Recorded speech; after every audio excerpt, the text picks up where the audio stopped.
Bonjour à tous, bonjour Jean-François. Bonjour Baudouin, bonjour à tous. Vous qui circulez ici au Game Fair, si vous allez sur le stand de la CIMAC, vous allez pouvoir découvrir cet Express Fabarm Asper 2 accompagné d'un petit point rouge Flash 1.25 de chez Nikko Stirling. Donc pour tous ceux qui ont envie de se faire plaisir pour la chasse en battue cet hiver, Jean-François, tu vas pouvoir leur présenter et leur dire pourquoi cet ensemble pourra leur convenir. C'est le Fabarm Asper en version bascule en alliage d'aluminium, en argale. Sur les finitions, une crosse à joue pour les droitiers, un bois huilé de qualité correcte. On voit un veinage sympathique sur le devant et sur la bascule. La bascule en alliage d'aluminium est gravée d'un fond d'un paysage avec un peu de rinceau autour, d'un sanglier doré d'un côté et d'un cerf doré de l'autre. Les canons sont traités en matière synthétique, alors ça doit être un genre de peinture cuite, mais je n'en connais pas la définition. Il y a un système de visée ouvert qui est doté d'inserts de fibres optiques qui sont très voyants à la lumière, une possibilité de rattrapage de réglage. Ceci étant, l'arme est vendue par la CIMAC qui possède un atelier dont la capacité est de mise au point de ces convergences pour ces armes-là et les autres qui sont distribuées ne pose pas de difficulté.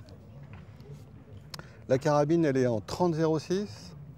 On voit ici le petit ergot qui va servir à extraire la douille. Cet aménagement-là est nécessaire puisque la douille de 30-06 n'est pas une douille à bourrelet mais une douille à gorge. Et s'il n'y avait pas de petites griffes pour la sortir, bon, elle y resterait, mais il n'y a pas de. Par rapport aux autres, on n'a pas de bourrelet qui permettrait l'extraction simple comme un fusil de chasse. Comme tout Express, on a un petit bouton poussoir pour la sécurité derrière. Donc on a une sécurité, une bascule qui est traitée en nickelage, une monodétente sans sélection. Alors là c'est volontaire parce que sur une Express le calage il est toujours fait coup du bas, coup du haut en deuxième. Et si jamais on changerait, on aurait un décalage. On peut noter aussi que la bascule est épaisse, donc elle est dotée de tourillons. Le démontage, il est assez simple. On voit un démontage réalisé correctement à l'intérieur avec un système ici je ne sais pas si on le voit à l'image, c'est un système de rattrapage du jeu du devant. Alors c'est vrai que lorsqu'on a une arme dont la bascule est faite en alliage aluminium, il est fortement conseillé de graisser les parties au contact puisque l'aluminium s'use plus vite au frottement. Ceci dit, Fabarm a prévu de pouvoir resserrer le devant contre la bascule sans aucun autre artifice.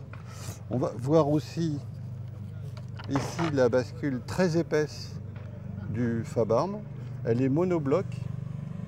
Cette pièce-ci est ajoutée, elle est très épaisse, très costaud. Et on voit le verrouillage ici. Vraiment un ensemble très fiable. On a également un petit point rouge dessus de chez Nikko Stirling. Donc un point rouge standard de chez Nikko Stirling, qui est un appareil simple et fiable, qui coûte 210 €. Un potentiomètre qui est cranté de 0 à 11, donc on a 11 crans. En général, ces appareils-là ne manquent pas de puissance. Le seul reproche qu'on peut faire, c'est que des fois, en très basse lumière, ils sont un petit peu puissants. Et un montage de lunettes fixe qui coûte 150. La carabine, elle coûte 2650. On va la tester, je crois qu'il y a des petits plateaux derrière nous. Sur des plateaux. Ouais.